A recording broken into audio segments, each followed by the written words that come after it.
They wandered quietly through the trees, just imagining the horror that took place here 40 years ago. At the memorial in the forest, they sought out the names they recognised from their club.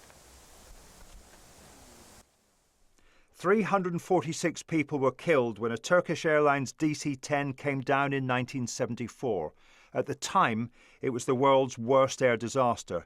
18 of the victims were from Bury St Edmunds. Brian Ellis, Richard Colt, Mike Tilbrook, David Cowell. Austin Cornish read out their names. They'd been in Paris to watch a France-England rugby international.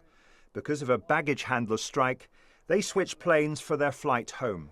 We dedicate this event to your memory. His father, Laurie, was one of those who died. Every time I come back, it stirs different emotions. So, you know, and it's good to be here with so many, you know, friends of Bury St Edmunds Rugby Club. So, you know, it's an amazing effort from everybody to be here. The 95 riders. They were dressed, ready to begin their sponsored cycle ride back to Suffolk. In the breeze of France, may you hear the laughter of the men from the old wooden club. Carry them home, for they are needed in Bury St Edmunds still. Jamie Green was just 4 when his father Peter was killed. It is a most beautiful spot. My father loved forests, which is also more poignant. And you know, we've been here today, and there was a gap in the clouds, and the sun shone through, which I think is a sort of sign that it was right to come here. And this is really the pinnacle of a year's planning, and why we're all here. Ahead of the cyclists was a journey of more than 300 miles back to Suffolk. The first stage was from the crash site in Ermenville Forest to Compiègne, then up through the villages of northern France to Arras. Stage 3 took them to the French coast and the Channel ferry at Calais. Back in England, it was Dover to Basildon, before the 5th and final stage, the home leg to Bury. For a lot of people, being in the forest was a difficult experience. But that emotion gave way to a lighter mood as the journey back to England began. There were 95 cyclists setting off at various intervals, but all with the shared ambition of making this a success. Well, this has taken a huge amount of planning and also a lot of training, which is certainly paying off, because the sponsorship pledges from this total more than £110,000, which will go towards St Nicholas Hospice in Bury St Edmunds and also youth rugby development in the town. Just the motivation they needed, the essential elements that go into running their club, much in evidence in France.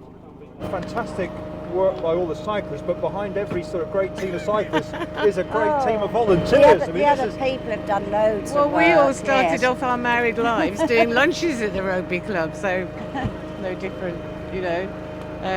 The rugby club's a family.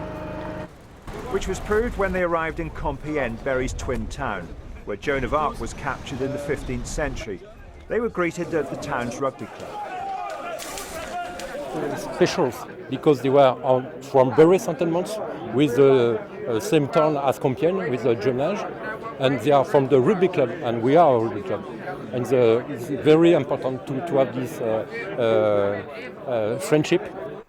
At the memorial site, John Cousins had laid a wreath.